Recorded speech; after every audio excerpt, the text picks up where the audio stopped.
Times of India சமயம் தமிழ் நேயர்களுக்கு வணக்கம். இன்று நம்மோடு சிறப்பு அழைப்பாளராக இணைந்துள்ளார் அதிமுகவின் முன்னாள் நிர்வாகியான ஆவின் வைத்தியநாதன் அவர்கள். சார் வணக்கம் சார். சமய நேயர்களுக்கு வணக்கம். சார் செங்கோட்டையன் போயிட்டு தாவேக்கால சேர்ந்துட்டாரு. முதல்ல இந்த மூவ் எப்படி சார் பார்க்கலாம்?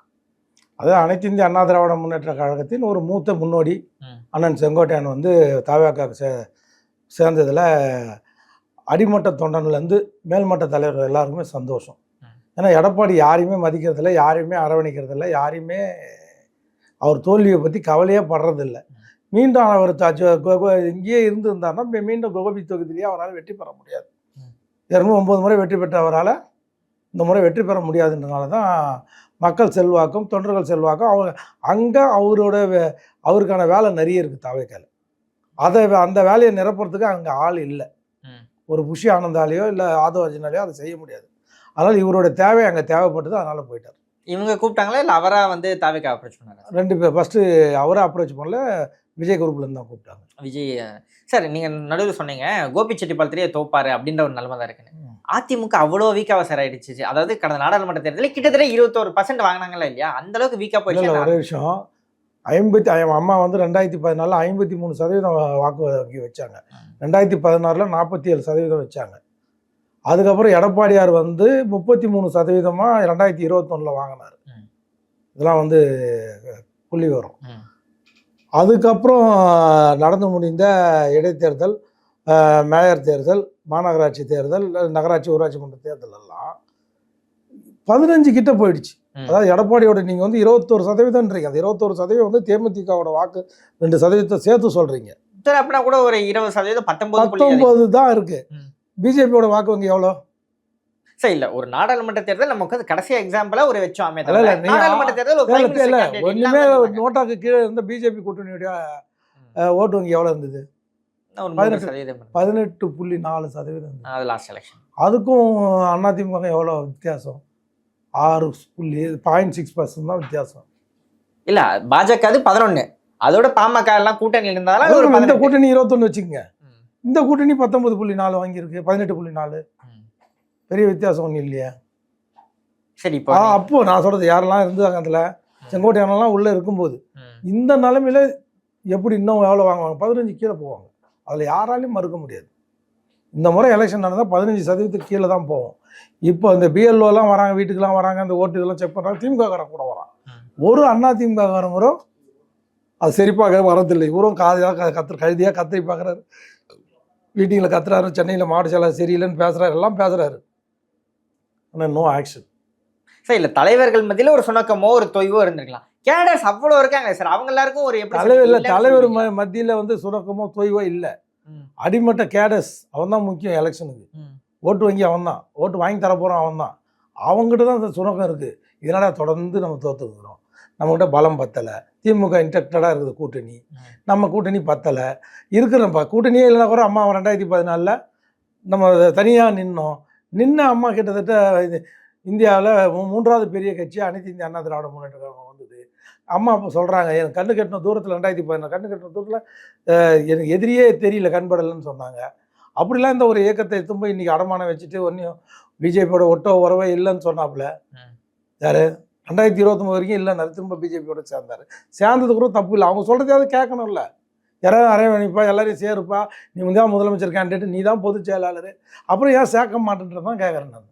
அதே கோரிக்கை வலியுறுத்தி இப்போ செங்கோட்டையனும் வெளியே போயிட்டாரு. இப்படின்னும் போது செங்கோட்டையன் கடைசியில் நின்றுக்கணுமா இல்லையா? சரி, இப்போ அதிமுகக்காக உயிரே கொடுப்பேன், கடைசியில் நான் இருக்கும்போது கூட அதிமுகவோட கொடி தான் என் மேலே போர்த்திருக்குன்னு சொன்னவர் ஒரே ஒரு விஷயம், அவரோட நிலைமையிலேருந்து சிந்திச்சு யோசிச்சு பாருங்க. இந்த ஆளும் அடிமட்ட உறுப்பினர் பதவி வந்து எல்லாத்தையும் பிடிங்கி போட்டாப்புல. வேட்டி கூட கட்டக்கூடாத அளவுக்கு எத்தனை ஓபிஎஸ் அளவுக்கு எத்தனை செங்கோட்டையனை விட்டாப்புல, கேஸ் போடுறாப்புல, கொடி கட்ட காரில் போகக்கூடாதுன்றாப்புல. யார் வீட்டில் போய் இவர் தவம் இருந்து இந்த பதவி வாங்கிட்டு வந்தார்? செங்கோட்டையானன் தான் இவர் கட்சி கொண்டு வந்தது. செங்கோட்டையானன் தான் பதவி வாங்கி வந்தது. செங்கோட்டையானன் தான் நகர செயலர் ஆகிறது. செங்கோட்டையானன் தான் பாட்டு செயலர் ஆகிறது. செங்கோட்டையானன் தான் அம்மா கட்சி விட்டு நீக்கினப்பறம் இல்லைம்மா சரின்னு அவன் மேலே பைய போட்டு திரும்ப உள்ளே கொண்டு வந்தது. அவரையே நீ போய் நீக்கிறன்னா உனக்கு எங்கேருந்து அவ்வளோ தைரியம் வருது? இல்லை, ஒரு கட்சிக்கு ஒரு கோட்பாடு ஒரு கட்டுப்பாடு இருக்கணும். கோட்பாடு கட்டுப்பாடெல்லாம் வந்து ஒரு மிகப்பெரிய புரட்சித் தலைவர் காலத்துலேருந்து 53 ஆண்டு காலம் இந்த கட்சியில் பவனி வந்து கொண்டிருக்கிற அவரை போய் நீ கை வைக்கிற அளவுக்கு அவ்வளோ அதிகாரம் உனக்கு யார் கொடுத்தது? இல்ல சார் இல்லை பொதுக்குழு செயற்குழு கூட்டி நீக்கலாமான்னு கேட்டியா? ம். மற்றதெல்லாம் ஒரு சீனியர் லீடர் நீக்கும் போது ஒரு பொதுக்குழு செயற்குழு கேட்டு அவங்களோட ஒப்பீனியன் வாங்கி அப்புறம் சேர்த்துக்கலாமே. அவ்வளோ அவசரம்னா இப்போ அவர்னா எங்கே ராக்கெட்டை பிடிச்சி போயிட போகிறாரு? இப்ப செங்கோட்டையன் எடுத்து சரியான முடிவுதான் சொல்ல வரீங்களா? அவரை பொறுத்த வரைக்கும் சரியான முடிவு. தாவேக்காக்கு மிகப்பெரிய அதிர்ஷ்டம், அதிமுகவுக்கு மிகப்பெரிய நஷ்டம், வீழ்ச்சியை நோக்கி இன்னிலேருந்து வீழ்ச்சி கவுண்ட் டவுன் பண்ணிக்கலாம். இப்போ அண்ணன் பண்டுட்டியார் ரெடி ஆகிட்டாரு, அண்ணன் வைத்தியலிங்கம் ரெடி ஆகிட்டாரு, தென்மண்டலத்தில் இருக்கிற முன்னாள் அமைச்சர் எல்லாம் ரெடி ஆகிட்டான். என்னன்னா அங்கே தாவேக்காக்கு போய் எங்கன்னா அது வரைக்கும் புஷியானந்த் அங்கே வந்து ஒரு தடைக்கல்லாம் இருந்தார். எங்க அதிமுகக்கு அங்கே ஒரு ஹோல்டிங் இல்லாமல் இருந்தது. இப்போ அந்த ஹோல்டிங் ஒரு மூத்த தலைவர் அங்கே இருக்காரு. அதனால தான் அவர் ஒருங்கிணைப்பு பதவி கொடுத்துருக்காங்க, ஒருங்கிணைப்பாளர் பதவி கொடுத்துருக்காங்க. இந்த கட்சியில் திட்டுமே ஒருங்கிணைக்கிற வேலை அவரோட வேலை. அதிமுக வாஷ் அவுட் பண்ணுற வேலை யாரோட வேலை? அண்ணன் செங்கோட்டையன் வேலை. அதுதான் அவர் கொடுக்கப்பட்ட 2.5 மணி நேரத்தில் பேச்சு. திமுக ஒழிக்கணும்லாம் திமுக யாராலையும் ஒழிக்க முடியாது. ஆனால் அதிமுக செங்கோட்டையன் நினச்சா ஒழிச்சிடலாம். இப்ப ஒவ்வொரு அமைச்சரா போவாங்க அப்படின்னு நீங்க சொல்றது வந்து வைத்திலிங்கம் போறான்றீங்க. எல்லாம் ஓபிஎஸோட இருந்தவங்க. அதிமுக எடப்பாடி பழனிசாமியோட இருந்தவங்க. ஒரே ஒரு விஷயம் சொல்றேன், ஓபிஎஸோட இருந்தவங்க நிறைய போவாங்க, எடப்பாடி பழனிசாமி போயிடுவாங்க. அதிமுகவே இருக்காது.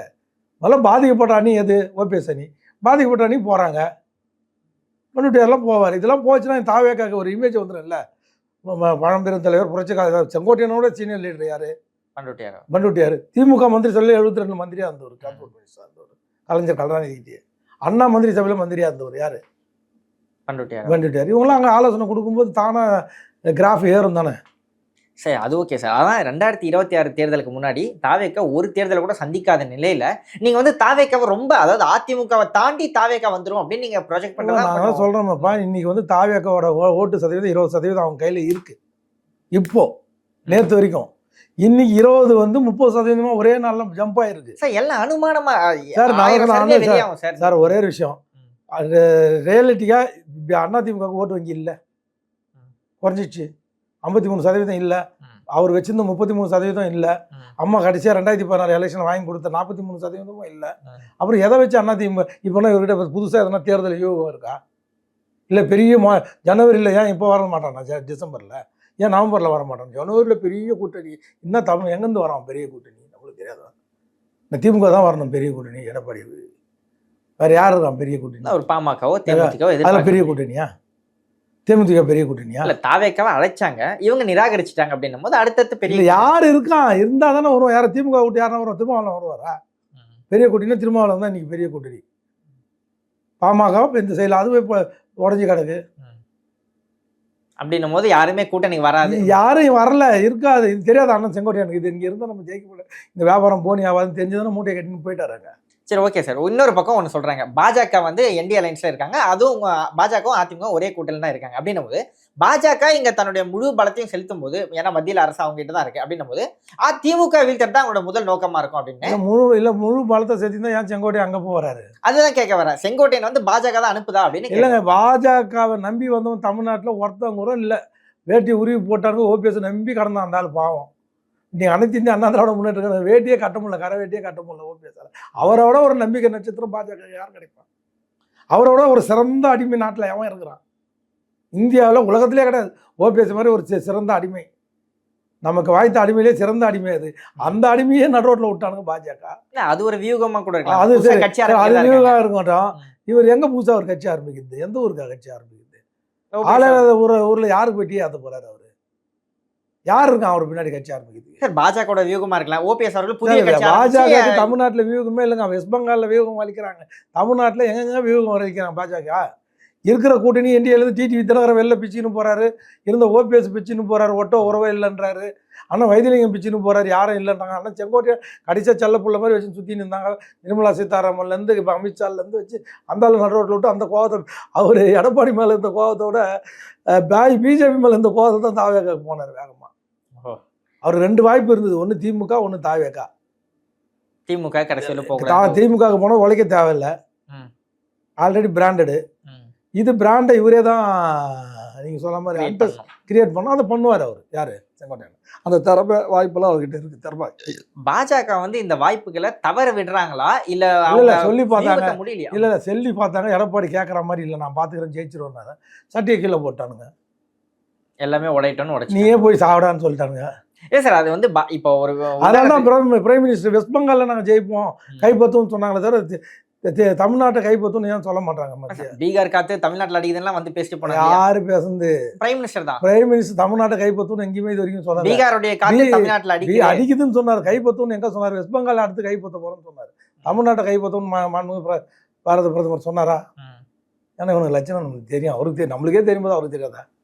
சரி ஓகே. இந்த அளவுக்கு செங்கோட்டையன் அவர்கள் வந்துடுறாரு. நீங்க சொன்ன மாதிரி பண்ருட்டியாரு ஒருவேளை வந்துட்டாங்க அப்படின்னா அதிமுகவோட ஓட் பேங்க் எல்லாமே இல்லை எம்ஜிஆரோட ஓட் பேங்க் எல்லாமே தாவேகா பக்கம் தான் போகும் அப்படின்னு நினைக்கிறேன். ஆனால் நான் ஒரு விஷயம் சொன்னேன், செங்கோட்டையன் வந்து சிறந்த மண்குதிரை. அந்த மண்குதிரையை நம்பி தாவேகால வந்து பயணிக்கிறாங்கன்னும் போது பண்ருட்டியாரெலாம் போனால் அது சிறந்த பொன்குதிரை. கம்பேர் டு செங்கோட்டையன் பண்ருட்டியாரோ இல்லை வைத்தியலிங்கமோ அது பொன்குதிரை, இது மண்குதிரை. இதுவே இது மாதிரி ஒரு முடிவு எப்படி எடுத்ததுன்னு தான் எங்களுக்குலாம் அதிர்ச்சியாக இருக்குது. யாரு இல்ல சார், செங்கோட்டையன் போனா தாவேகா பலன்னு சொல்றீங்க, மறுபடியும் அவரை மண்குதிரை தான் சொல்றோம். நாங்க தான் எங்க கட்சியிலே அவர் பேரே மண்குதிரை, இருந்தாலும் நம்பி அவனும் போக மாட்டான் அப்படின்னுவோம். ஏன்னா ஒரு பக்கமா நிக்க மாட்டாரு அவரு, திடீர்னு போய் காடி குத்துருவாரு எடப்பாடி கிட்ட, மறுபடியும் அதிமுக பக்கம் போலான்னு. அது மாதிரி அவர் வந்து ஒரு நிலையான நிக்காத ஒரு மண்குதிரை அவர் பேரு. அப்படி இருக்கும்போது சார் இப்போ என்னன்னா பாஜகவுக்கு வந்து திமுக வீழ்த்துறது தான் ஒரு வியூகமா இருக்கும். அப்படின்னும் போது அதிமுக கரெக்டான பாயிண்ட்டுக்கு வந்தீங்களா? திமுகவை வீழ்த்தணும், ஆனா பாஜக மீண்டும் ஆட்சிக்கு வரணும்னு சொல்லல. இங்க திராவிட முன்னேற்ற கழக ஆட்சி இந்த 2026 இருக்கக்கூடாது. அப்படி இருந்தால் 2029 பிஜேபி ஆட்சி மத்திய அரசுல இல்லை. திமுக இங்க வெற்றி பெற்றுச்சுன்னா 2029 அங்க பாஜக ஆட்சி எழுதி பத்திரத்தில் கையெழுத்து போட்டு தானே இருக்காது. ஏன்னா திமுக அடுத்து அங்க ஒழிச்சிருவாங்க அவங்கள. அதனால அவங்க என்ன பண்ணாங்க, இந்த எடப்பாடி ஜெயிக்க மாட்டான், அண்ணாமலையை விட்டு திரைக்கதை வசனம் டைரக்ஷன் எல்லாமே அண்ணாமலை தான். யாருக்கு? டிடிவியாக இருக்கட்டும், ஓபிஎஸ்க்காக இருக்கட்டும், செங்கோட்டையனுக்கு இருக்கட்டும், அண்ணாமலையை விட்டு பாலை அடிச்சானுங்க, போயிட்டானுங்க, அவ்வளோதான். நீ ஜெயிச்சா ஜெயிச்ச, எங்களுக்கு திமுக வரக்கூடாது. சரி ஓகே சார், திமுக வரக்கூடாது. இப்போ பாஜக தான் தாவேகா ப்ரொமோட் பண்ணுதா செங்கோட்டையன் அனுப்பி, இல்லை மற்ற எல்லாரையும்? சார் அவங்க அமித்ஷா கிட்ட சர்வே ரிப்போர்ட் இருக்குது சார், நம்ம கையில் ஒன்றும் இல்லை, அவங்க கையில் எல்லா சாம்பிள் சர்வே ரிப்போர்ட் எல்லாமே கையில் வச்சுருக்காங்க சார். அவங்களுக்கு தெரிஞ்சு போச்சு விஜய் வருவான். அவங்களோட மொத்த அஜெண்டா திமுக மீண்டும் ஆட்சியில் இருக்கக்கூடாது. இப்போ இந்த வியூகத்துல தான் தாவேகா இருக்கு அப்படின்னு. தாவேகா இந்த வியூகத்தில் தான் இருக்காங்க. ஆஃப்டர் எலெக்ஷன் ஒன்றா கூட்டணி வச்சுப்பாங்களே தவிர இப்போ பிஜேபி இவங்களோட கூட்டணி வைக்கிற நிலைமையில இல்லை, அவர் ஏற்றுக்கிற நிலைமையில இல்லை. இவங்களோட கூட்டணி வச்சா சிறுபான்மை வாக்கு போயிடும். விஜய்க்கு இருக்கிற சிறுபான்மை வாக்கு தான் அவங்க நம்பியிருக்காங்க. அதே வாக்கில் தான் திமுக அவங்களுக்கு ஏடிஎம்க்கும் டிஃபரன்ஸ் இருந்தது. இப்போ அந்த வாக்கை வச்சு தட்டிட்டு போயிடுவார். இல்லை அதாவது நீங்கள் தாவேகாவும் பாஜகவும் தேர்தலுக்கு அப்புறம் கூட்டணி வைப்பாருன்னு சொல்றீங்க. வாய்ப்பு இருந்தால் வைப்பாங்க சார். கொள்கை எதிரின்னு சொல்லிட்டு இருக்காங்க சார். எங்க சார் அவங்களுக்கு கொள்கை எதுக்கு? எங்களா சார், நாளைக்கு ஒரு 10 சீட்டு பிஜேபி கிட்ட இருந்ததுன்னா அந்த சீட்டு கொடுக்கணும்னா தாவேகா போவார். அவங்களுக்கு கொள்கை எதிரி திமுக வரக்கூடாது, திமுக ஆட்சி இருக்கக்கூடாது. திமுக ஆட்சிக்கு வந்தால் அங்கே மத்தியில் பாஜக மீண்டும் 2029 மிகப்பெரிய தலைவலி உண்டு பண்ணிடுவாங்க. அதெல்லாம் பிளான் பண்ணாங்க. இந்த ஆள் இவனும் ஜெயிக்க போகிறதில்ல எடப்பாடி, சொல் பேச்சும் கேட்க போகிறதில்ல இந்த எடப்பாடி. இந்த மடப்பாடிக்கு அறிவே இல்லைன்றதை ஏற்கனவே 2021 லீலா பேலஸ் ஹோட்டலில் வந்து காலில் வெடிக்க பேப்பரை வச்சு காமிச்சார். அப்பவும் ஜெயிச்சிருவேன்னாப்புல, இப்பவும் ஜெயிச்சிருவேன்னாரு. ஆனால் இது வரைக்கும் ஒரு வெற்றியை கூட கண்ணு தூரம். அமித்ஷா என்ன பண்ணார், சரி ரப்பா இவனை விட்டு தான் முடியணும், விட்டுட்டாங்க. எப்போ உன் தலைமையில் கூட்டணி, நீ ஜெயிச்சா ஜெயகாரனப்போ அவங்க டைரக்ஷனை திருப்பிட்டாங்க. மிஸ்ஸால திருப்பி தாவேகாக்கு ஒரு செட் ஆஃப் பீப்புளை அனுப்பிச்சிட்டாங்க. மிச்சம் ஜிடிவி தினகரன் அங்கே கூட்டணி வைக்க போகிறாரு. ஸோ தாவேகா வந்து பலம் பொருந்திய அதிமுக பாஜக மட்டும் ஒரு கூட்டணி இருக்கும், மற்ற எல்லாருமே தாவேகா போய் சேர்ந்துடும். 2வது இடத்துல அப்படி ஜெயிச்சா முதல் இடத்துக்கு தாவேகா வரும். அப்படி இல்லைன்னா திமுக தாவேக்காக தான் போட்டி. அண்ணா திமுக போகும், என்டிஏ கூட்டணி போட்டிலேயே இல்லை சார். ஆனால் நான் உதாரணம் சொல்கிறேன். ஆனால் இல்லை 13 தொகுதியில் நம்ம வந்து பாராளுமன்ற தொகுதி 39 தொகுதியில் 13 தொகுதியில் அனைத்து இந்திய அண்ணா திராவிட முன்னேற்ற கழகம் 3வது இடத்துக்கு போச்சா? போச்சா? 4 இடத்துல தென்சென்னை இந்த தொகுதி உள்பட டெபாசிட் போச்சா ஜெயவர்தனுக்கு? தென்சென்னை அதிமுகவோட கோட்டைங்க. இந்த கோட்டையில் போயிட்டு டெபாசிட் போக வேண்டிய அவசியம் தான். அதுவும் நின்னது யாரானும் இல்லை, ஒரு மந்திரியாக இருந்தவர், ஏற்கனவே எம்பியாக இருந்தவர், முகம் தெரிஞ்சவர் தான் நின்னார், அவருக்கே போயிடுச்சு. அப்போது 13 ஒரு 4 மொத்தம் எத்தனை தொகுதி வருது? 17 தொகுதி வருதா? ஒரு தொகுதிக்கு 6 தொகுதியா? கணக்கு போட்டி பாருங்க, 98 தொகுதிக்கு மேலே உங்கள் கையில் போயிடுச்சு. இது வந்து நடந்து முடிஞ்ச தேர்தல், கடைசி தேர்தலை வச்சு சொல்றேன் நான். அதெல்லாம் நீங்க சொல்லாதீங்க. நீங்க எங்க அம்மா, நீங்க ஒரு முன்னாள் இல்ல அம்மா கூட பிரைம் மினிஸ்டர் கேண்டிடேட்டா ஜெயலலிதா அம்மா? மோடியா லேடி ஆனும்போது அன்னைக்கு 39 தொகுதி 39 தொகுதியில் 38 தொகுதி அடிச்சுமா இல்லையா? இத்தனைக்கும் சங்கராச்சாரியருக்கு எதிராக அன்னைக்கு அம்மா பெரிய பிரச்சனைலாம் பண்ணாங்க. அந்த கோவம்லாம் இருந்தது. இருந்தால் கூட அம்மாவுக்கு லேடியா மோடி ஆனும்போது அந்த லேடிக்கு தான் அம்மா ஓட்டு போட்டாங்க. இல்ல அன்றைய சூழல் வேற. இல்ல நீங்க பிரைம் மினிஸ்டர் கேண்டிடேட் இல்லைன்னா சொல்லாதீங்கன்னு சொல்ல வரேன். அதிமுக ஓட்டு வங்கி அதிமுக காரருக்கு போடல. ஏன் போடல? 88 லட்சம் பேர் நம்மளுக்கு தான் அதிமுக. நீங்க என்ன சொல்ல வரீங்க? அப்புறம் அதிமுகவில் வந்து எனக்கு 2 கோடி பேர் இருக்கான் அப்படின்றீங்க. ஆனால் நம்ம வாங்கின ஓட்டு எவ்வளோ? 80 பொதுமக்கள் போட்ட ஓட்டோட சேர்த்து 88 லட்சம் தான் வாங்கியிருக்கிறோம். அப்போ அதிமுக தொண்டனே அதிமுக ஓட்டு போடாத அவல நிலை தானே இங்கே இருக்கு. இதே உணர மாட்டீங்க. நான் சொல்றது மேத்தமெட்டிக்ஸுங்க, புள்ளி விவரங்க. இதில் ஏதாவது நான் குறை சரி அதை விடுங்க. 2019 நீ முதலமைச்சர் யாரு? எடப்பாடி. அப்போ நீ ஏதாவது ஜெயிச்சா? ஒரு தொகுதி தேனி தொகுதியை தவிர வேற ஏதாவது ஜெயிச்சிங்களா? அது ஒவ்வொரு எலெக்ஷனும் ஒவ்வொரு மாதிரி நடக்கும் இல்லையா? நீங்க சொல்லுங்க. நான் பாஜகவோட எதிர்ப்பாளை வீசின இல்ல அன்னைக்கு பாஜக நம்மளோட இருந்ததுங்க. என்னங்க எதிர்ப்பு? இந்தியாவில் பாஜக அப்பெல்லாம் 2019 இந்தியாவில் இல்ல சார், நம்ம தமிழ்நாட்டுல எதிர்ப்பு. இந்தியா ஃபுல்லா 19 ஸ்டேட்ல இன்னைக்கு பாஜக ஆட்சி நடக்குதுங்க. அப்புறம் எங்க எதிர்ப்பல? இல்ல தமிழ்நாட்டுல மட்டும் ஒரு பயங்கரமா எங்க இன்னும் ஆதரிக்கிறதுக்கு ஆள் இல்லைங்க. எதிர்ப்பலன்னு சொல்லாதீங்க. எடப்பாடியை ஏத்துக்கிற மனநிலை மக்களுக்கு இல்லை. சொந்த தொகுதிங்க சேலம். கேண்டிடேட் வரலைங்க. நான் சொல்றேன் 2019 நம்ம தோத்தோம், ரைட்டு. அன்றைக்கி வந்து நம்ம சேலம் தொகுதி யாரோட முதலமைச்சரோட மாவட்டம், அவர் மாவட்ட செயலாளர். இப்போ தான் வேற ஒருத்தர் மாவட்டம். அன்றைக்கி அவர் மாவட்ட செயலாளர் வேறு, பொதுச் செயலாளர் மாவட்ட செயலாளர். 2000 ஒருங்க இணை ஒருங்கியம். அன்றைக்கே நீ ஜெயிக்கலையாப்பா? சரி, அன்றைக்கி நடந்த ஒரு இடைத்தேர்தல். பொதுவாக இடைத்தேர்தலாம் யார் ஜெயிப்பாங்க? ஆளுங்கட்சி தான் ஜெயிப்பாங்க. நீ ஆளுங்கட்சி முதலமைச்சர் தானே. 22 தொகுதியில் சிடிவினால இடைத்தேர்தல் வருது. அந்த இடைத்தேர்தல் நம்ம எத்தனை ஜெயித்தோம்? 7 தொகுதி ஜெயிச்சோம். 9 தொகுதி ஜெயித்தோம். மிச்சம் 13ல் யார் ஜெயிச்சது? திமுக ஜெயிச்சாங்க. திமுக ஜெயிச்சாங்க. இடைத்தேர்தலில் எங்கேயாவது எதிர்கட்சி ஜெயிச்சு கேள்விப்பட்டுக்கிறீங்களா? ஆளுங்க. அப்போ என்ன அர்த்தம்? முதலமைச்சருக்கு ஃபேஸ் வேல்யூ இல்லை, முதலமைச்சருக்கு எதுவுமே இல்லை, மக்களிடத்த செல்வாக்கு இல்லை. செல்வாக்கு இல்லாத முதலமைச்சரை வச்சுக்கிட்டு எப்படி எத்தனை நாள் கட்சி நடத்துவேன்? செல்வாக்கு இல்லாத பொதுச் செயலாளர் வச்சு எப்படி கட்சி நடத்த போகிறேன்? சரி, அது விடுங்க. 10 தொகுதி பரவாயில்ல. இது மேயர் தொகுதி மாநகராட்சி நடந்தது, அதுலேயும் ஜெயிக்கல. திமுக நம்ம வந்து ஆளுங்கட்சியாக இருந்தால் கூட உள்ளாட்சி ஊராட்சி தேர்தல் நம்மளுக்கு ஈக்குவலாக ஜெயிப்பாங்க, இல்லை நம்மளோட ஒரு அடி மேலே கூட ஜெயிப்பாங்க. அந்த அளவுக்கு கண்டெஸ்ட் பண்ணுவாங்க. நீங்கள் ஏன் பண்ணல? அடிமட்ட கேடர் எடப்பாடியை ஏற்றுக்கலை. அவனுக்கு மாவட்ட செயலரை கூப்பிட்டு நீங்கள் தென்சென்னையில் கேளுங்களேன். இதெல்லாம் ஏன்பா ஜெயிக்கல, ஏன்பா ஓட்டு? ஏப்பா அன்றைக்கி அம்மா இருக்கும்போது நாங்கள் எப்படி வேலை செய்தோமோ அதே மாதிரி தான் வேலை செய்தோம். அம்மாவுக்கு நாங்கள் தான் மாவட்ட செயலாளர். மக்களுக்கு இந்த ஆளை பிடிக்கல, தொண்டனுக்கு இந்த ஆளை பிடிக்கல. எங்கள் மேலே ஏன் குறை சொல்கிறான்னு கேட்குறான். மக்களுக்கும் தொண்டனும் இருந்தாலும் எங்களை மாற்ற சொல்லி ஒன்றும் பிரயோஜனம் இல்லை, நீ மாறியான்றான். இப்போ மாவட்ட செயலர் திருப்பி அடிக்கிறான். சத்யாவும் விரையும் இந்த தொகுதி இங்கே. நாங்கள் அன்றைக்கி இப்படி தான் வேலை செய்தோம், இன்றைக்கி இப்படி தான் வேலை செய்கிறோம். மக்கள் உனக்கு ஓட்டு போட மாட்டாங்கன்னா அதுக்கு நாங்கள் எப்படி பொறுப்பு? நீ ஒரு கரிஸ்மக் லீடர் இல்லை, மக்கள் உன்னை புறக்கணிக்கிறாங்க. நாங்கள் போய் வீடு வீட போட்டாலும் ஓட்டு போட்டுற போகிறோன்னா? சரி, ஓகே சார். இருந்தால் கூட ஒரு அடிமட்டத்தில் நீங்கள் சொல்கிற மாதிரி ஒரு 15% 20% அதிமுக இருக்குன்னும் போது தாண்டாதீங்க. 10லேருந்து 15 15 தாண்டாது. இல்லை இல்லை சார், நானே சொல்கிறேன் சார். நான் திமுக ஜெயிப்பாங்கன்னு நான் சொல்லலையே. திமுக ஜெயிப்பான்னு நீங்கள் சொன்னால் நீங்கள் வருத்தப்படணும். 15% 1% கூட தாண்டாதுங்க. எழுதி வச்சுங்க. நீங்கள் எந்த கோயிலில் வேணாலும் நான் சத்தியம் பண்ணுவேன், அக்ரிமெண்ட் கூட போட்டு தரேன். எடப்பாடி அண்ணன் 15% 1% கூட வாங்க மாட்டார்.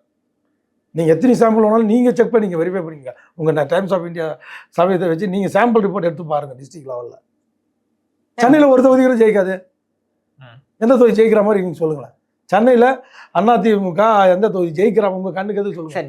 நம்ம இப்போ இருக்கிற டி நகர் தொகுதியிலே 128 153 128ல் 153 சரி 153 வாக்கு வித்தியாசத்தில் மட்டும்தான் சத்யா அவர்கள் தோத்தார். இந்த வாட்டி நிற்பாரா? நின்னா ஜெயிப்பாரா? சூழல் பொறுத்து மாறும். எப்படி சூழல் மாறும்? என்ன பண்ணிட்டார் சத்யா?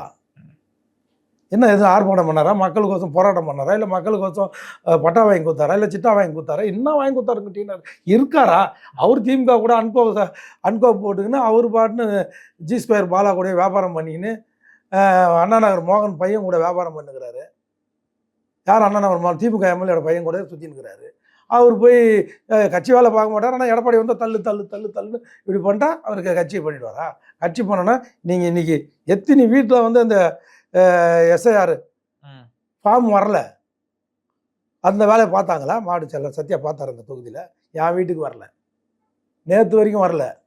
நேற்று சாயந்தரம் ஃபோனை போட்டு தகராறு பண்ணி எனக்கு வரணும்னு நானே ஒரு கேண்டிடேட், அமமுக கேண்டிடேட்டு, என் வீட்டுக்கே நீ ஃபார்மை கொடுக்க மாட்டேற எஸ்ஐஆர். என் வீட்டில் 4 ஓட்டுக்கு தான், அதுவும் 4ம் என் வீட்டில் இருக்கிறோம், நாங்கள் வேறு வீடும் மாறல, வீடு வாங்கினது இங்கே தான் இருக்கிறோம்னு சொன்னதுக்கப்புறம் வந்து தகராறு என் வீட்டுக்கே ஓட்டு வருது. இதை வந்து யார் பார்க்கணும்? அதிமுக பார்க்கணும். அவன் திமுக காரன் ஏன் பார்க்கல, இது அதிமுக ஓட்டு, அதனால பார்க்கல, அவாய்ட் பண்ண. நீ என்ன பண்ணணும், இது திமுக ஓட்டு இல்லை, அதிமுக ஓட்டு தானே, இதை எப்படி இருந்தாலும் பாம்பு வாங்கி கையில் கொடுத்து இந்த வேலையை பார்க்கணுமா? இந்த வேலையை பார்க்கறது ஒரு அதிமுக தொண்டனோ இல்லை ஒரு அதிமுக மாவட்ட செயலாளரோ இல்லை பகுதி செயலாளரோ இல்லை வட்ட செயலாளர் எவனா ஒருத்தன் பார்த்தான்னு என்கிட்ட காமிச்சிட சொல்லுங்கள். நான் எடப்பாடி திட்டத்தை இன்னிலேருந்து விட்டுறேன். ஒருத்தன் டிநகர் தொகுதியில் ஒரு மாவட்ட செயலாளர் முன்னாள் சட்டமன்ற உறுப்பினர் செத்தியா பார்க்கலையே. சரி, இவங்கெல்லாம் பார்க்குறாங்களா இல்லைன்னு மேற்பார்வை பார்க்க வேண்டியது யார்? இந்த தொகுதி நிற்க போகிறது அவர் தானே. அவர் மேற்பார்வை பார்த்துருக்கணுமா இல்லையா? என்ன வைத்தியம் உங்கள் வீட்டிலாம் வந்துச்சா இல்லையா? இது வரைக்கும் கேட்டாரா வந்து? சரி, ஓகே சார், நீங்கள் சொல்கிறது அப்படியே இருக்கட்டும். பாஜக வந்து இந்த போன வாட்டி 4 எம்எல்ஏ ஜெயிச்சாங்க. இந்த வாட்டி குறைஞ்சது ஒரு டபுள் டிஜிட்ல ஜெயிக்கணும், இல்லை அதுக்கு அதிகமான ஒரு எம்எல்ஏ ஜெயிக்கணும் தானே அவங்களும் ஆசைப்பட்டு இருப்பாங்க. ஏன்னா ஜெயிக்கிறேன்னா கட்சி அவங்க எல்லா முயற்சியும் பண்ணி பார்த்துட்டாங்க. எடப்பாடி கிட்ட பருப்பு ஆகல. எடப்பாடி வந்து எல்லாத்துக்கும் முட்டு கட்டி அண்ணனோன்னா சட்டியை கீழே விட்டு டைரக்ஷனை மாற்றிடுவாங்க, மிசைலை மாற்றி. அங்கே அவங்க 2 தலைவர் வச்சுருக்காங்க தமிழ்நாட்டில். ஒன்று வந்து அதை ஆத்தரைஸ்டு எடப்பாடிக்காக வச்சுருக்கிற நயினார் நாகேந்திரன், எடப்பாடி தலைவர் அவர் நயினார் நாகேந்திரன். ஒரிஜினல் தலைவர் அமித்ஷாவோட தலைவர் யாரான்னா அண்ணாமலை. அண்ணாமலை ஆப்ரேட் பண்ண ஆரம்பிச்சிட்டாங்க. அண்ணாமலையும் டிடிவியும் பேசுனதுக்கு அப்புறம் தான் போனார் செங்கோட்டையன். 4 நாள் முன்னாடி எங்கே பேசுனாங்க அண்ணாமலையும் டிடிவியும்? உங்களுக்கு தெரியும், சந்திச்சு பேசுனாங்களா? அதுக்கப்புறம் தானே ஆப்ரேஷன் வேகம் எடுக்குது. அதில் 2 தலைவர் இருக்காங்க, 2 அப்பா மாதிரி 2 தலைவர் இருக்காங்க. இப்போ அந்த தலைவர் ஆக்டிவ் மோட்டுக்கு வந்துட்டாரு, நயினார் நாகேந்திரன் வந்து இன்ஆக்டிவ் மோட்டுக்கும் வந்துட்டாரு. அவ்வளோதான். சரி, ஓகே சார், நீங்கள் சொல்கிற மாதிரி இப்போ எடப்பாடி பழனிசாமி கொஞ்சம் முயற்சி செஞ்சார்னா எதிர்கட்சி தலைவராக இருக்காரு, இறங்கி வேலை செஞ்சார் அப்படின்னா எடப்பாடி சாமி முயற்சி பண்ணுறாரு. இப்போ என்ன பண்ணுறாருன்னா காலம் கட்ட போகிறதுக்கப்புறம் செங்கோட்டையன் இது போனதுக்கப்புறம் இன்னைக்கு காலையில் எனக்கு வந்த தகவல் சின்னம்மா கிட்ட பேசிகிட்டு இருக்கிறாரு. ஓ, தியாகதலைவி சின்னம்மா சசிகலா நடராஜன்கிட்ட பேசிகிட்டு இருக்காரு. நீங்கள் வாங்க, நீங்கள் என் பின்னாடி நில்லுங்க, அம்மாவுக்கு எப்படி உதவி பண்ணீங்களோ அது மாதிரி என் பின்னாடி இருங்க, நீங்கள் சொல்கிறத நான் கேட்குறேன், நீங்கள் நேரடி அரசியலுக்கு வராதிங்க அப்படின்ற மாதிரி பேசுகிறாங்க. அந்த அம்மா ஒத்துக்க மாட்டுறாங்க. ஏன் இப்போ ஒத்துக்க மாட்டாங்க? நேரடி அரசியலுக்கு வேணுன்றாங்க அவங்க. குறைஞ்சபட்சம் எனக்கு அவைத்தலைவர் பதிவு தமிழ் எடுத்துட்டாவது எனக்கு கொடுங்க, பொதுச்செயலாளர் கொடுக்கலாம் போகிறாங்க, ஆனால் எனக்கு ஒரு முக்கிய பதவி கொடுத்தா தான் நான் வருவேன். நான் உன் பின்னாடி நிற்கிறதுக்கு நீ ஒன்றும் அம்மாவும் இல்லை, நான் ஒன்றும் சும்மாவும் இல்லைன்னு அந்த அம்மா திருப்பி அமைச்சிட்டாங்க. தூது நிராகரிச்சு இன்னைக்கு காலைல. இது ஆக்சுவலி இப்ப பேசிட்டு இருக்கிறது உண்மைன்னா இந்நேரம் இதுக்கு மேல வேற ஒரு மாதிரி டைமென்ஷன் மாறுது. நான் சொன்னது போயின்னா கேளுங்க. அவர் வேலை இல்லை, அவர் வந்து இப்போ முக்குளத்தூர் வங்கிலாம் கொதிச்சு போயிட்டாங்க. செங்கோட்டையன் கொங்கு பெல்ட்டை நம்பிந்தார், கொங்கு பெல்ட் செங்கோட்டையன் பக்கம் இவருக்கு எவ்வளோ செல்வாக்கு இருக்குது, அந்த பெல்ட் அதை விட அதிகமாக செங்கோட்டையன் இருக்கு. ஆனா செங்கோட்டையனுக்கு அவ்வளோ செல்வாக்கெல்லாம் இல்லை, ஒரு மூத்த தலைவர் தான், இருந்தாலும் ஒரு 2 தொகுதியை தாண்டா அவருக்கு வந்து பெருசா செல்வாக்கு இல்லை. இவருக்கு தான் இல்லை, செங்கோட்டையன் இருக்கு. அவரோட குணாதிசயம் உங்களுக்கு தெரியாது. அவர் போன நீங்களே போய் ஒரு போனை கொடுத்தீங்கன்னா உடனே அது கலெக்டராக இருந்தாலும் சரி, செக்ரட்டரியாக இருந்தாலும் ஐயா உடனே ஃபோன் பண்ணி சொல்லுவார். இல்லைன்னா ஒருத்தர் வந்து 9 முறையெல்லாம் ஜெயிக்க முடியாதுங்க. கலைஞருக்கு அடுத்தபடி சட்டமன்றத்தில் அதிகமாக ஜெயிச்சவர் யாருன்னா செங்கோட்டையன். அவர் 2 பேர் தான். அண்ணா திராவிட முன்னேற்ற ஒரே ஒரு ஆள் தான், ஆனால் செங்கோட்டையன் மட்டும்தான். கரெக்டா? அப்படி ஒருத்தர் ஜெயிக்கிறான்னா அப்போ என்ன மக்களுக்கு செய்யாமல் எப்படி ஜெயிக்க முடியும்? சரி, இப்போ டிடிவி தினகரன் ஓபிஎஸ்லாம் என்ன? டிடிவி தினகரன் தாவேகாவோட கூட்டணி. ஓபிஎஸ் அவர்கள் சொன்னாங்க. இப்போ காலையில் நான் அண்ணன் வைத்தியலிங்க பேசுறதுனால அந்த போஸ்ட் முன்னாடி ப்ரீபோன் பண்ண சொல்லியிருக்கிறேன். 5ஆம் தேதி வரைக்கும் யாரும் வெயிட் பண்ணாதீங்க, ட்ரெயின் போயிடும். அது ப்ரீபோன் 5ஆம் தேதி கெடு கொடுத்தாங்க இல்லையா, 10ஆம் தேதி பொதுக்குழு அதில் கெடு கொடுத்தாங்களா, அந்த கெடு நீ எதுக்கு கெடு கொடுக்குறது, எத்தனை வாட்டி கொடுத்தாச்சு, நீங்கள் என்ன அவனுக்கு கெடு கொடுக்குறது? அவர் சேர்த்தா மட்டும் இப்போ செகோட இருக்கும்போது அவருமே ஒருத்தர் செட்டில் ஆகிட்டார். இனிமேல் போய் அதிமுக சேர்ந்து என்ன பண்ண போகிறீங்க, நீங்களும் போங்கன்னு சொல்லிட்டு நம்ம போயிடலான்னு சொல்லிட்டாரு. பண்ருட்டி யார்கிட்டையும் காலைல பேசிட்டு அவரும் கிளம்ப போகிறாரு. எல்லாம் ரெடின்ட்டாங்க தாவேக்காக்கு. இப்போ தாவேக்காக்கு உட்காந்த இடத்துல எல்லாரும் சேர்ந்து விஜயை முதலமைச்சர் ஆகிறது தயாராகிட்டாங்க. அதாவது வைத்தியலிங்கமும் பண்ருட்டியாரும் போறாருன்னு சொன்னீங்க, ஓபிஎஸ் அவர்களும் சேர்ந்து போறாரு. எனக்கு தெரியாது, அந்த அடிமையை பற்றி என்கிட்ட கேட்காது. அந்த அடிமை பிஜேபி என்ன சொல்லுதோ அந்த அடிமை அப்படியே கேட்கும். அதில் இங்கே ஒரு குருமூர்த்தி அடிமை இருக்கிறான், அவங்களுக்கு ஒரு அடிமைங்க, அந்த அடிமை என்ன சொல்லுதோ இந்த அடிமை அப்படியே கேட்கும். அதனால் ஓபிஎஸை வந்து கட்சி தொண்டனே எவனை ஏற்றுக்கலைங்க. இல்லை சார், அவரும் ஒரு செல்வாக்கு இல்லை. அதனால கட்சி தொண்டை அவர் ஏற்றுக்கலைங்க. இப்போ இருக்கிற மனநிலை இந்த ஆளோட செயல்பாடு சரியில்லைன்ட்டு நாங்களே ஏற்றுக்கலைங்க. சரி, ஓகே. எடப்பாடி தப்பு பண்ணுறாருன்னு சொல்கிறோம், ஆனால் ஓபிஎஸ் நல்லவரானா அதுக்கு எங்கள்கிட்ட பதில் இல்லை சார். நான் ஒரு கேள்வி என்னன்னா, அடிமட்ட தொண்டர் கூட ஒரு 2026 எலெக்ஷன் வரலும் பொறுத்திருக்கலாமே செங்கோட்டையன் அவர்கள். ஒருவேளை மறுபடியும் இபிஎஸ் தோத்திருந்தார் அப்படின்னா அப்போ ஒரு ஒருங்கிணைப்பு குரல் ஆமா, வந்துச்சுன்னா திரும்ப ரொம்ப இல்ல, பலமா இல்ல, இருந்திருக்கும் அவருக்கு இல்லையா இன்னும் அது? வயசு என்ன உங்களை மாதிரி என்ன மாதிரி 40-50 வயசுல இருக்கிறாரு அவரு. ஆல்ரெடி 80 நெருங்கிட்டாரு. சார், இன்னும் ஒரு எலெக்ஷன் இன்னொரு 5 வருஷம் நீ வீட்டுல பார்த்துட்டு இல்ல சார், இன்னொரு 6 மாசத்துல இன்னொரு இல்லங்க, election அப்புறம் இல்லையா? தோத்ததுக்கு அப்புறம் என்னங்க பண்ண முடியும்? இன்னொரு 5 வருஷம் ஸ்டாலினும் இருக்க மாட்டாரு, இவரும் உயிரோட இருக்க மாட்டாரு. அப்புறம் வச்சு என்னங்க பண்றது வீட்டுல? சொல்லுங்க, இவங்க 2 பேரும் இருப்பாங்க. கேரண்டி வாரண்டி உங்களால கொடுக்க முடியுமா? சோ இதனா அது அவர் கடைசி தேர்தல் அவரே இறங்குறாரு. அவருக்கு கடைசி தேர்தல் பிள்ளைய முதல் மந்திரி ஆகணும், அவர் தளபதிக்கு துடிக்கிறாரு. அவர் ஒரு வருஷத்துல நீங்க பாராட்டணும். எவ்வளோ ஆஃபர் இருந்தது அவருக்கு இந்த 2 நாளா. யாருக்கு? செங்கோட்டையன் அவர்கள். செங்கோட்டையன் அண்ணன் முத்துசாமி அங்கே போய் வீட்டில் பார்த்தாரு. எங்க கோபிச்செட்டிப்பாளையத்திலே பார்த்தாரு, தோட்டத்திலே பார்த்தாரு. அதுக்கப்புறம் இங்கே சேகர் பாபு 2 வாட்டி பார்த்தாரு. செந்தில் பாலாஜி எங்கே வச்சு பார்த்தாருன்னு தெரியும். இவ்வளோ பேர் எவ்வளோ பெரிய அமௌண்ட் பேசினா கூட ஒரு விஷயத்தில் நம்ம பாராட்டணும். ஸ்டெடியாக ஸ்டெப்பனா தாவே கேட்க போனோம். இல்ல சார், ஒரு முடிவு எடுத்துட்டா கடைசி 2 நாட்கள்ல மாற்றம் இருக்கிறது டவுட் தான். இல்லை, அதாவது நாமளாக தான் மாறுவோம், அவர் மாற மாட்டார், அவ்வளோதான். அவர் முடிவே எடுக்க மாட்டார். அது பண்குத்துற அது இப்படி ஒரு முடிவு எடுத்தது எல்லாருக்கும் வியப்பா இருக்கு. சேகர் பாபு நான் பார்த்து போட்டோ தாங்க காட்டுங்க, நான் ஏங்க, பார்க்க. அதுதான் அரசியல்வாதி எப்படி போய் சொல்றான் பாருங்க. எல்லாரும் சபாநாயகர் ரூம்ல பார்த்தாங்க. சபாநாயகர் ரூம்ல சபாநாயகருக்கு இல்லை அனுமதி இல்லாமல் நீங்கள் போய் போட்டோ எடுத்துன்னு வர முடியுமா? அந்த தைரியத்தில் தானே அவர் பேசினாரு. காலைல இவர் வீட்லேயே அவர் பார்த்து பேசினார்ல. எவ்வளோ காலில் தான் விழல யார் சேகர்பாபு சாமி. எல்லா வேலையும் பார்த்துட்டாரு. உங்களுக்கு என்ன வேணுமோ கேட்குறேன், என்ன பார்த்து இப்படியே மந்திரியாக கண்டினியூ பண்ணுங்க. கொடுத்த சபாநாயகர்கிட்ட கொடுத்த லெட்டர் வாபஸ் வாங்க கூட பேசினாங்க தெரியுமா? மந்திரியாக கண்டினியூ நீங்கள் எந்த இலாக்கம் கேட்குறீங்க? தளபதி ஃபோனில் பேசினார் தெரியுமா? யார்? சேகர்பாபு மட்டும் இல்லை, தளபதி நேராக பேசினார், அவர் மாப்பிள்ளை நேராக பேசினார். மறுக்க முடியுமா? சரி, நீ இவ்வளோ பேசுறீங்க பத்திரிக்கை, நேற்று நைட் அவர் எங்கே தங்கியிருந்தார் சொல்லுங்க. தெரியல சார்.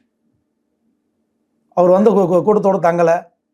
அவர் பிஏ இருக்கிற அவர் மொபைல் இருக்கிற ஃபோனோட அவர் இல்லை. நேற்று பட்டினம் பக்கத்துல விஜய் பார்த்துட்டு போனாரு. எங்கே தங்கினாரு? எங்க சார் தங்கினாரு? ஆதவ அர்ஜுனாவுக்கு இவருக்கு நம்ம இருக்காருல்ல, அவர் பேர் நம்ம இவரோட கெஸ்ட் ஹவுஸில் தனிப்பட்ட முறையில் இருக்கிற நம்ம புசியானது. இல்லை நம்ம ஐஸ்வரி கணேஷ் வேல்ஸோட கெஸ்ட் ஹவுஸ் இருக்குது அங்கே பையனூரில். அங்கே தனி வீட்டில் இந்த இதில் தங்கினார். அதனால் அவரை வந்து நீங்கள் இவங்களோட யாரோட இல்லை, அவர் அங்கே தங்கினார். யாராவது அவருக்கு விருந்து வச்சாங்க, எல்லாம் எப்படி இருந்தாங்கன்றது நமக்கு தெரியும். நேற்று ஃபுல்லாக அவரை வந்து ஒரு கூவத்தூரில் எப்படி யாரும் காம்பவுண்ட் எகிரி குதிக்காத அளவுக்கு பார்த்தாங்களோ, நேற்று யாருமே தூங்கலை. தாவே காலந்து முக்கிய தலைவர் காம்பவுண்டை சுற்றி ஏன் சார் செங்கோட்டையன் கடைசி நேரத்தில் கூட தூக்கிடுவாங்கன்ட்டு தூக்கி 2 பக்கமும் பிஜேபியும் தூக்க ட்ரை பண்ணுது, மத்திய அரசும் மாநில அரசும் நேற்று அவரை திமுகவும் பாஜகவும். ஆமாம், அதை விட முக்கியமான விஷயம் இன்னைக்கு தம்பி உதயநிதிக்கு வாழ்த்து சொல்லிக்கிறேன், உதயநிதி ஸ்டாலினுக்கு. ஆனால் அவரோட பிறந்த நாள் ஒன்று நடந்து முடிஞ்சதாகவே யாருக்குமே தெரியல. ஏன்னா நியூஸ் வந்து சென்சேஷனல் நியூஸ், ஆனால் செங்கோட்டையன் நியூஸ் போயிடுச்சு. சரி, ஓகே சார். இறுதியாக ஒரு கேள்வி சார். ஏற்கனவே சொல்லிட்டீங்க தாவேக்காக்கு ரொம்ப பலமாக இருக்கும், இதுக்கப்புறம் ரூட் மேப்லாம் போட்டு கொடுப்பாங்க அப்படின்ற மாதிரி. கண்டிப்பாக ஆட்சியை பிடிச்சிருவாங்க அப்படின்ற மாதிரி அவங்களும் நம்பி கிளம்பிட்டுருங்க. அது எந்த அளவுக்கு சார் சாத்தியம்? நேற்று வரைக்கும் சாத்தியம் இல்லைங்க, இன்னைக்கு சாத்தியங்க அது. அண்ணன் செங்கோட்டையான ரூட் மேப் வந்து நீங்களாம் கையில் கம்ப்யூட்டர்லாம் போட தேவை, மைண்ட்லேயே தெரியுது. இந்த ரோட்டில் போனோன்னா அடுத்து அந்த ரோட்டில் வரமாட்டார். அம்மா கிட்ட அப்படிலாம் போன ரோட்டில் திரும்ப வந்து டென்ஷன் ஆகிடுவாங்க. அது மாதிரி தமிழ்நாடு ஃபுல்லாக போன ரோடு போயிட்டு அப்படியே அடுத்த ரோடு கனெக்ட் ஆகி போகிற ஒரே ஒரு ஆள் வந்து முத்துசாமி இருந்தார். அப்போது அதுக்கப்புறம் அந்த 2 பேருமே ஈரோடுகாரை சார்ந்தவங்க தான். ஒன்று முத்துசாமி, ஆனால் செங்கோட்டையன் 2 பேருமே ரூட் மேப்பில் போகிறது கட்சி வழி நடத்ததில்ல, பலம் புரிஞ்சுங்க. அதுக்கு மேலே ஒருத்தர் இருக்காரு, ஆனால் பண்ருட்டியார் ஏஜ் ஃபேக்டர் இருக்கு, அதனால தான் அவர் கொஞ்சம் ஆமாம் இவங்க அளவுக்கு இல்லை, அவர் இல்லை. இல்லை சார், ஐடியா கொடுப்பாரு, எல்லாம் பண்ணுவார், தவிர அதை எக்ஸிக்யூட் பண்ணுவாருன்னா அண்ணன் செங்கோட்டையன் ஓடுவார். அப்படியே போவார், படியை செக் பண்ணார். அம்மா வரதுக்குள்ள படியை உயரலாம், அம்மாக்கெல்லாம் கால் தூக்கி வைக்க முடியாது இல்லை, மெஷர்மெண்ட் பாயில் டேப் வச்சுன்னு சுற்றுவார். என்ன எனக்கு வருத்தம் செங்கோட்டையன் மேலே, அந்த வருத்தத்தை சொல்லிடுறேன் நீங்கள் கேட்க முடியறதுக்குள்ள. இன்றைக்கி இது நடந்தது. அன்றைக்கி அத்திக்கடை அவகாசத்தில் வந்து நான் வந்து எங்கள் அப்பா எம்ஜிஆர் படம் இல்லை, எங்கள் அம்மா ஜெயலலிதா அம்மா படம் இல்லை, அதனால தான் நான் புறக்கணிக்கிறேன் முதல்ல வெளில வந்த காரணம் நீங்கள் அதை சொல்லிட்டு தான் வந்தீங்க. அதுக்கப்புறம் தான் எல்லாம் ஒருங்கிணைன்றது ஒப்புச்சப்பா அணியாக சொன்னீங்க, நடக்காத ஒன்று தான் சொன்னீங்க, ரைட்டு. இன்றைக்கி நீங்கள் மேடை ஏறம் போகும்போது நான் இதுக்கு சொன்னதுக்கப்புறம் தான் ஓடுறாரு, அவசரம் பண்ண ஒரு இடத்துல பேட்டி காலையில் கொடுத்தோன்னா ஓடுறாரு. காலைல யாரை பார்த்துருக்கணும்? தலைவர் சமாதிக்கு போயிருக்கணும், அம்மாவோட சமாதிக்கு போயிருக்கணும். சரி, அது கூட போக முடியல, அவசரம் டைமு, இதை 10 மணிக்கு நீங்கள் வேறு நைட்டு வேறு விருந்து கும்பாலம் கூத்து கும்பாலம் இருந்துட்டால் பரவாயில்ல, பனையூர் பக்கத்தில் இருந்தால் ரைட்டு பரவாயில்ல. அந்த இடத்துல பொதுவாக நாங்கள் அம்மா வரும்போதும் சரி அந்த இது போடும், இது ஃபோட்டோ போட்டு அதை டெக்கரேட்லாம் பண்ணி வாழை போட்டு அந்த நீங்கள் பேட்டி கொடுத்தீங்கல்ல அங்கே இல்லை விஜயோட சேர்ற இடத்துல அம்மாவுக்கும் புரட்சி தலைவருக்கும் ஒரு 2 பூவை ரோஸ் பூ அப்படி போட்டுட்டு அதை கும்பிட்டு கூட வந்திருக்கலாமே. அப்போ நீ அன்னைக்கு எடப்பாடி என்ன தப்பு பண்ணானோ அதே தப்பு நீ இன்னைக்கு பண்ணிட்டிய சார். அப்ப வந்து எடப்பாடி பழனிசாமி ஜெயலலிதா அது ஒரு பொது நிகழ்ச்சிட்டாங்க. இப்ப வந்து தாவேக்கா இடத்துல வந்து ஜெயலலிதாவோட போட்டோ வச்சா தாவேக்கா வந்து ஜெயலலிதா ஏத்துக்கிற மாதிரி இருக்கும். நான் ஒரே விஷயம் கேட்குறேங்க, நீங்க பாக்கெட்ல வச்சுக்கிற அந்த போட்டோவை ஏத்துக்கினாங்கல்ல, விஜய் போட்டோ வச்சுன்னு போல நீங்க பாக்கெட்ல இல்ல அது அம்மா போட்டோ தானே வச்சிருந்தேன். இல்ல அது நீ போன இடத்துல நீ என் தலைவர் இருந்தா என் தலைவர் போட்டோ இருந்தா உன் கட்சிக்கே வருவேன். அந்த பேனரோட என் தலைவர் புரட்சி தலைவர் பொன்மன செம்மல் புரட்சி தலைவர் போட்டோ இல்லடா உன் மேடம் நான் யார மாட்டேன் நீ முதல்ல கண்டிச்சு போட்டுக்கணும். இல்ல சார் பாக்கெட்ல பர்சனல் ஏங்க அது அப்படிலாம் இல்ல. பொன்மன செம்மல் புரட்சி தலைவரை அம்மா கூட விடு, நீ ஊழல் சொல்லணும் அதை கூட விட்டு நான் ஏத்துனேன். இந்த இயக்கத்தை ஆரம்பித்தவர் நீ அந்த பொன்மன செம்மல் புரட்சி தலைவரோட மாணவன் சொன்னதுக்கு அப்புறம் அந்த போட்டோ அந்த பேனர்ல இல்லைன்னா இப்போ கர்ம வீரர் காமராஜர் படம் இருக்குது, பெரியார் படம் இருக்குது, அண்ணாதுரை படம் இருக்குது, ஆனால் எங்கள் அம்மா படம் இல்லை, எங்கள் அப்பா படம் இல்லை, நான் அதனால இந்த மேடம் யாரும் மாட்டேன்னு சொல்லியிருந்தா உனக்கு படம் மாற்றி 5 நிமிஷத்தில் பேனர் வச்சிருப்பானா இல்லையா? விஜயோட தேவை செங்கோடையனுக்கு இல்லை, செங்கோடையன் தேவை தான் விஜய்க்கு இருக்குது, நடிகர் விஜய்க்கு. அப்படி இருக்கும்போது எங்கள் அப்பா படம் இல்லை நான் மேலே ஏற மாட்டேன் நீ சொல்லியிருந்தோம்னா சொல்லியிருந்தா நீ உண்மையிலேயே நீ அன்னைக்கு எடப்பாடி மேலே சொன்ன குற்றச்சாட்டு உண்மைன்னு அர்த்தம். நீயே ஒரு போலி, நீ போய் அந்த துரோகியை பற்றி எதுக்கு பேசுற? நீயும் துரோகி தான் அவனும் துரோகி தான் இந்த கட்சிக்கு. நீ ஒன்றும் அப்படியே துரோகி இல்லை. இல்லை இதுதான் அடிமட்ட தொண்டை கேட்டான் காலையில் உன்னை, நீ உடனே இப்போ ஓடுற எல்லாம் முடிச்சுட்டு இப்போ போய் இது யாரா பார்க்க போற? எம்ஜிஆர் சமாதிக்கும் அண்ணா சமாதிக்கும் எதுக்கு ஓடுற? சேர்றதுக்கு முன்னாடி ஓடணும். காலையில் எழுந்து 4 மணிக்கு ஓடிடணும். திறந்து தானே இருக்குது 5 மணிலேருந்து. அதுக்கப்புறம் 10 மணி 10:30 மணிக்கு தானே உனக்கு இங்கே அப்பாயின்மெண்ட்டு. யாரை வணங்கிட்டு வரணும்? உன்னை கட்சியில் ஆள் ஆக்கி மந்திரி ஆக்கி அழகை பார்த்த 2 பேரையும் வணங்கிட்டு வந்திருக்கணும். நீ அண்ணாவை உனக்கு தெரியாது, பண்டுட்டியாருக்கு தெரியும், அவர் கூட உனக்கு தெரியாது, நீ இவங்க 2 பேரையாவது போய் வணங்கியிருக்கணுமா இல்லையா? அதில் ஒரு ஃபோட்டோ வச்சுக்கிறேன் தலைவரன் விஜய்கிட்ட சொன்னால வனம் எடுத்து போடுன்னு சொல்லுவாரா? எம்ஜிஆர் படத்தை எடுத்து போடுன்னு சொல்லுவாரா? அவர் வேன்லேயே எம்ஜிஆர் படத்தை வச்சுருந்தானே இருக்காரு. வச்சிருக்கணுமா இல்லையா? மிகப்பெரிய குற்றவாளி யாரானா எடப்பாடியோட செங்கோட்டையன் தான். எழுதி வச்சு. ஓகே, ரொம்ப விரிவாக உங்களோட கருத்துக்களை பயன்படுறீங்க. ரொம்ப நன்றி. கருத்துக்கள்